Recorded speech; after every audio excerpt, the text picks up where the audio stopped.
My sister intentionally planned her engagement party on my wedding day to ruin my celebration, so I stayed silent, let her make all the arrangements and showed up to her event with my new husband who just bought the venue she was using. Hey everyone! Stories like this mean something to you. Support us by subscribing. Say hi and tell us where you're watching from. Now let's get back into the story. I was standing in my kitchen stirring honey into my tea when my phone buzzed. It was a group text from my mother. Family meeting tonight at 7. Important news from Destiny. Everyone must attend. My stomach nodded immediately. Whenever Mama used that tone, it meant my younger sister had done something that would somehow become my problem. I'd spent 28 years playing second fiddle to Destiny's drama, and I was exhausted. My fiancé Sean walked in kissing my forehead. "What's wrong, baby? You got that look." I showed him the text. He sighed, wrapping his arms around me. "It's 3 months before our wedding, Helen. Whatever it is, we'll handle it together." But I knew better. In my family, together meant I bent until I broke while everyone else got what they wanted. That evening I sat in my parents' living room, the same floral couch I'd grown up on now faded and worn.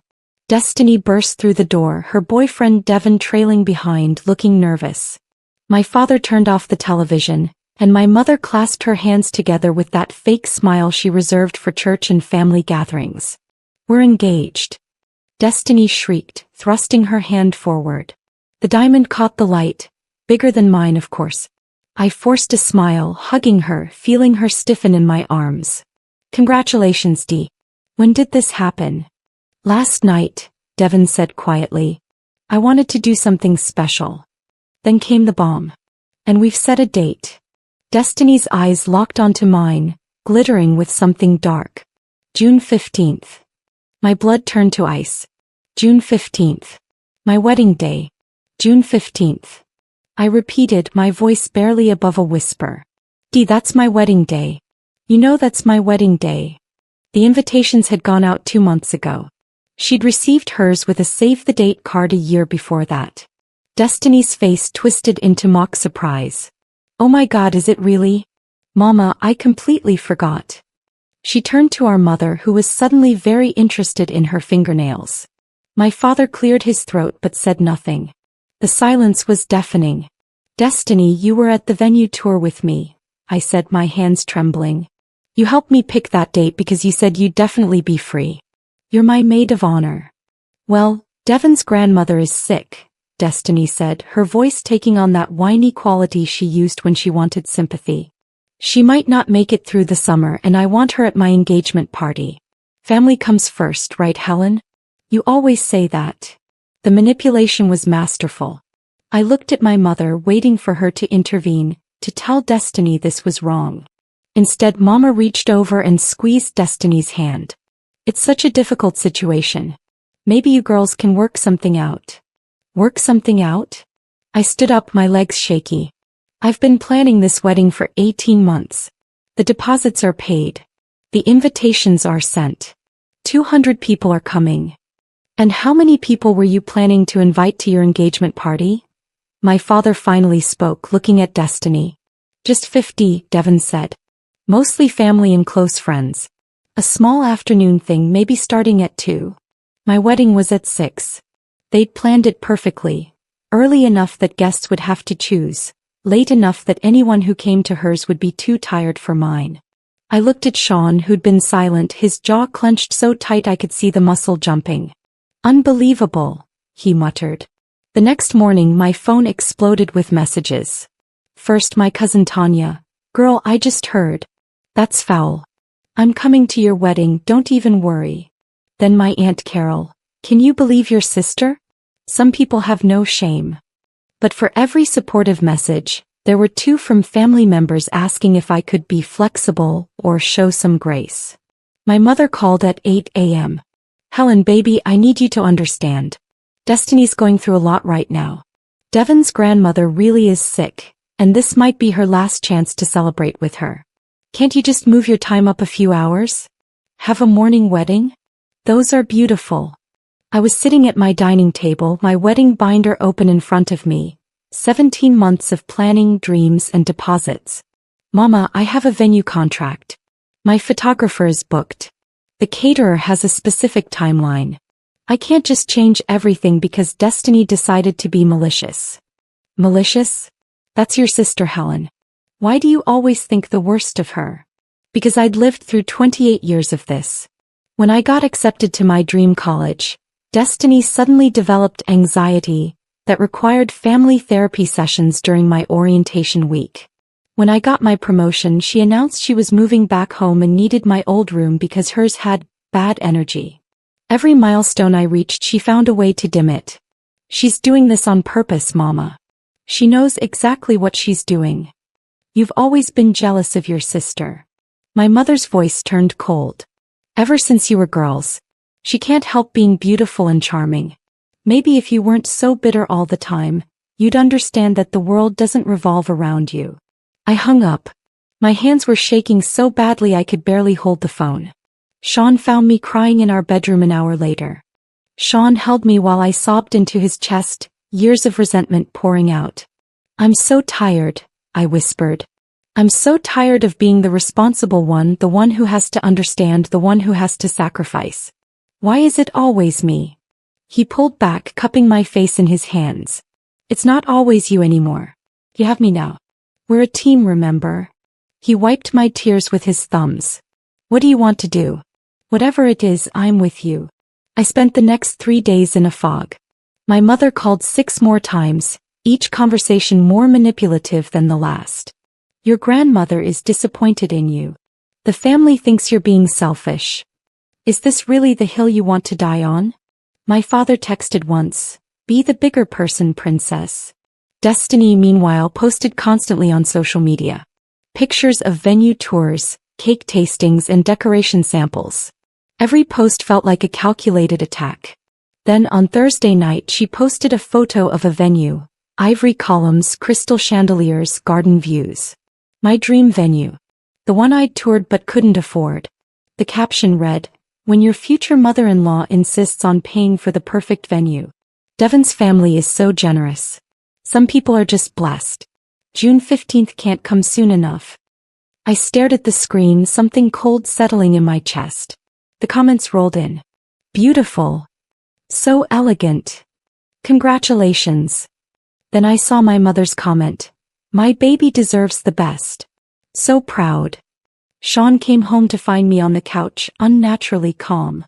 I know that look, he said carefully. What are you thinking? I'm thinking, I said slowly, that I'm done being the bigger person. I'm done sacrificing. I'm done being invisible.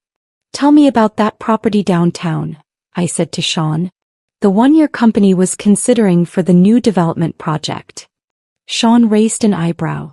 He was a commercial real estate developer, and for months he'd been negotiating to buy a historic building that had been converted into an event space. The Ashford Estate? We're closing on it next week. Why? I showed him Destiny's post. Recognition dawned on his face. That's the Ashford Estate. We're buying it from the current owners who are retiring. He sat down slowly. Helen, what are you thinking? I'm thinking, I said, opening my laptop, that we should accelerate the closing. And I'm thinking that I'm going to let Destiny plan her perfect engagement party. I'm going to let her book the venue, pick her menu, invite her guests. I'm going to stay silent and watch her make every arrangement. And then on June 15th, I'm going to show up to her engagement party with my new husband, after we get married that morning at the courthouse. I looked at him.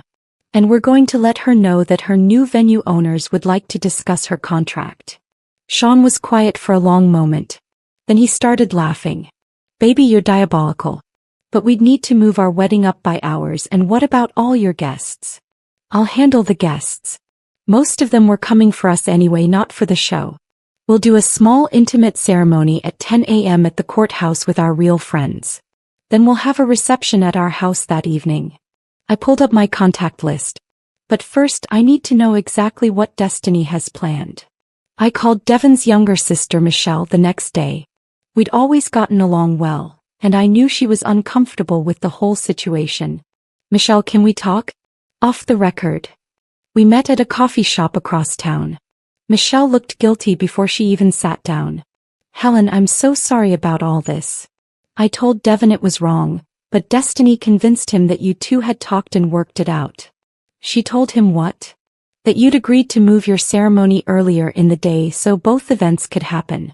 She said you were being super supportive and that the whole family was excited about sharing the day.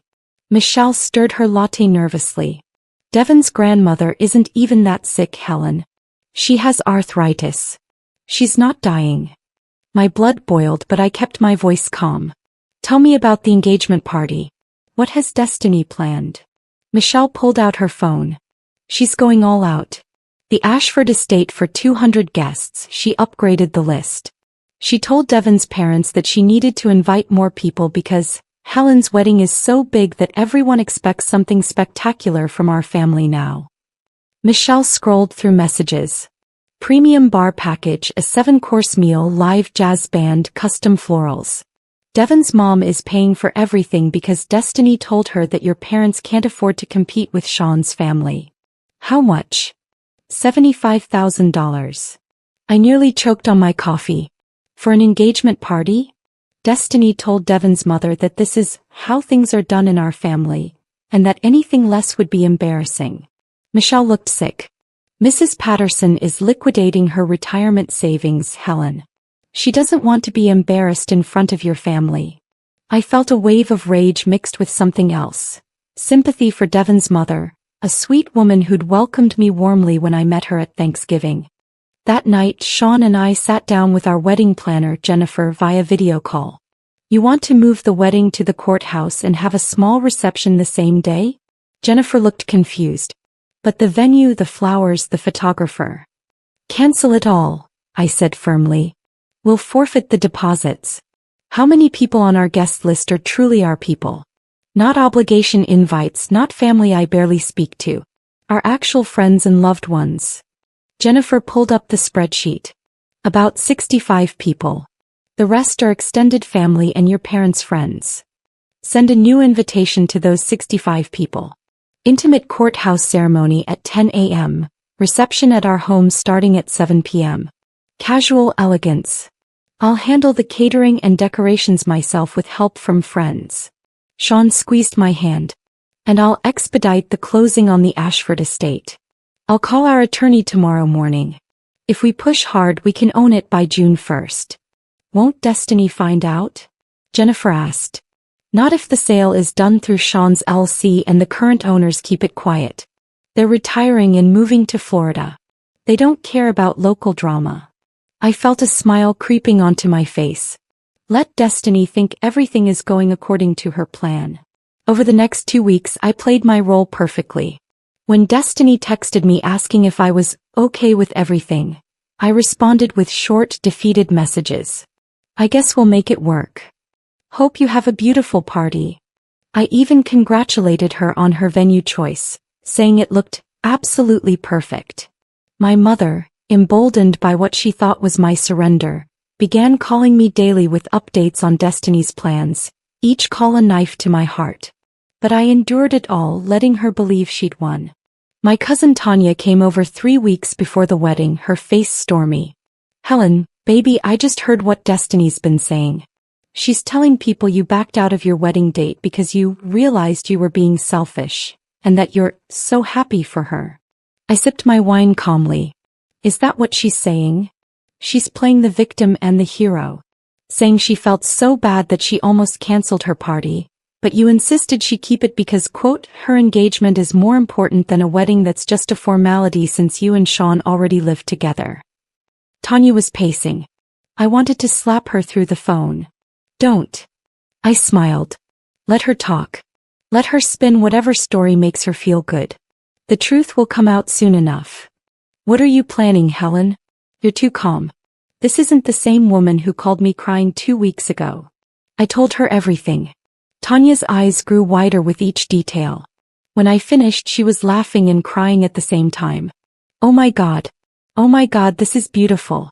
This is justice. Can I help? Please let me help. She became my secret ally, helping me coordinate the small ceremony and gathering information. Through Tanya, I learned that Destiny had gone to my original photographer and caterer, trying to poach them for her engagement party. Both had declined, honoring their contracts with me, but the audacity left me breathless. Then a week before June 15th, my father called. It was the first time he'd reached out since the initial family meeting. "Princess, I need you to do something for me. Your mother wants you to come to Destiny's engagement party, even if it's just for an hour. Show family unity." Family unity?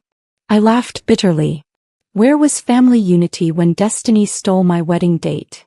"Helen, I know this situation isn't ideal, but she's your sister. Blood is thicker than water." My father's voice carried that disappointed tone he'd perfected over the years, the one that used to make me crumble.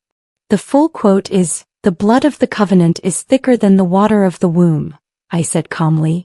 "It means the bonds we choose are stronger than the ones we're born into. I choose Sean. I choose myself. I choose my peace." "That's selfish, Helen. That's not how I raised you." "No, you raised me to set myself on fire to keep everyone else warm. I'm done burning." I hung up before he could respond, my hands steady. Sean walked into the room, having heard everything. "How do you feel?" "Free," I said, surprised to realize I meant it. "For the first time in my life, I feel free." The closing on the Ashford estate happened on June 1st, exactly 2 weeks before the big day. Sean's company purchased it through their development LLC for $2.8 million. The former owners, a lovely elderly couple named the Mitchells, were thrilled to retire early and handed over all existing contracts and bookings, including Destiny's engagement party contract. "There's a clause here," Sean's attorney pointed out during the closing. "All events must be approved by new ownership, and the deposit is non-refundable, but the contract can be terminated with 14 days' notice." "Perfect timing," I murmured. That evening, I hosted a small dinner party for the 65 people on our revised guest list. I explained everything: the original betrayal, Destiny's manipulation, our plan. Some looked shocked, others delighted, but all of them pledged their support and secrecy. My best friend Kendra stood up with her wine glass.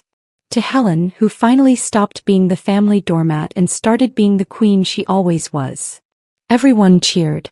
June 14th arrived with summer sunshine and my phone buzzing with messages from family members. Most were headed to Destiny's engagement party tomorrow, many sending me passive-aggressive texts about missing my sister's big day. I responded to none of them. Instead, Sean and I spent the day getting our marriage license and preparing our home for tomorrow evening's reception. Our friends came over to help, stringing lights in the backyard, arranging tables, preparing food.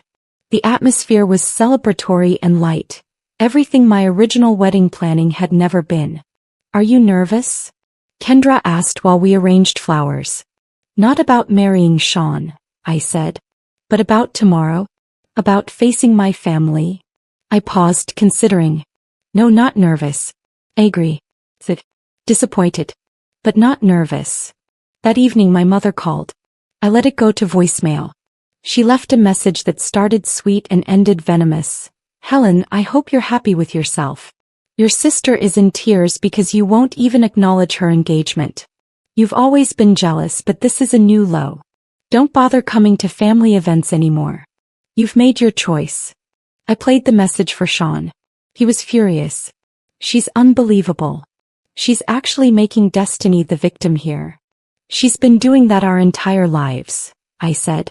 "Tomorrow it ends." At midnight I received a text from Michelle, Devon's sister. "Just left the rehearsal. Helen, it's insane. Destiny has been screaming at vendors all day. Mrs. Patterson looks exhausted. She's spent over $80,000 now with last-minute additions. Devon seems miserable. I think he's realizing who he's really marrying. Also, Destiny has been telling everyone that you're too jealous to attend tomorrow. She's playing victim hard. Be ready." I smiled in the darkness. I was ready. June 15th dawned clear and beautiful. I woke up at 6 a.m., Sean already awake beside me, watching me sleep. "Good morning, future wife," he whispered, kissing my forehead. "Good morning, future husband." We got ready slowly, savoring the morning. I wore a simple ivory silk dress,